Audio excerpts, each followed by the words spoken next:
मुसळधार पाऊस, सीना नदीला आलेल्या पुरामुळे जनजीवन विस्कळीत। अहिल्यानगर जिल्ह्यात गेल्या 4 ते 5 दिवसांपासून मुसळधार पावसाचा जोर सुरू असून काल रात्रीपासून नगर शहरात अतिवृष्टी झाल्याने सीना नदीला मोठा पूर आला आहे। नदीच्या पाण्याने रौद्ररूप धारण केल्याने नागरिकांमध्ये भीतीचे वातावरण निर्माण झाले आहे।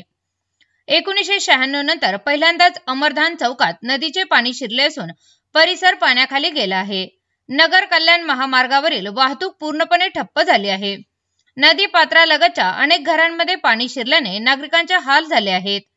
प्रशासनाला यामुळे मोठ्या अडचणींना सामोरे जावे लागत असून यामागे नदीकाठावरील अतिक्रमणाची प्रकरणे न्यायालयात प्रलंबित असल्याने वेळीच उपाययोजना होऊ शकल्या नाहीत, अशी माहिती समोर आली आहे।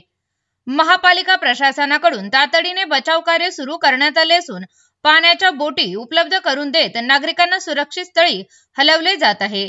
या संदर्भात अधिकार दलाचे शंकर मिश्रा यांनी नागरिकांना सावधानतेचे आवाहन केले असून नदीकाठी केवळ फोटो काढण्यासाठी जाणे जीव धोक्यात असल्याचेही सांगितले आहे। हवामान खात्याने पुढील काही दिवसात पावसाचा जोर कायम राहण्याचा इशारा दिल्याने नागरिकांना सतर्क राहण्याचे आवाहन शासनाकडून करण्यात आले आहे। अहिल्यानगर शहरामध्ये जो काही कालचा पाऊस झाला त्या पावसामुळे दृश्य परिस्थिती या ठिकाणी निर्माण झाली आहे। नगरची जी सीना नदी आहे त्या सीना नदीचं पाणी नेप्ती नाक्यापर्यंत पोहोचलेलं आहे। त्याच्या पाठीमागचा जो भाग आहे ठाणगेमाळ्यातील कवडे निवास म्हणून जो एरिया आहे त्या एरियामध्ये काही नागरिक अडकली होती।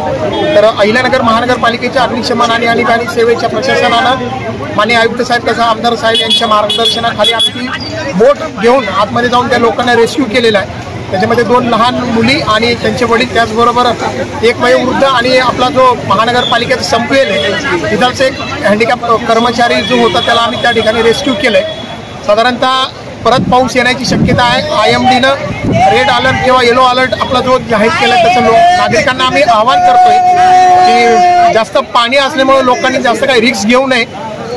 पाणी ओसरायला नक्कीच वेळ लागणार आहे। पाणी ओसरल्यानंतर स्थिती पूर्ववत होईल अशी आपण अपेक्षा करूया। तसं तर भरपूर लोक अडकलेले आहेत, परंतु ते पहिल्या मजल्यावरती गेलेले आहेत। लोकांचे जे काही ग्राउंड फ्लोअरची घरं आहेत त्या घराच्या साधारणतः 6 ते 7 फुटापर्यंत पाणी पोहोचलेलं आहे।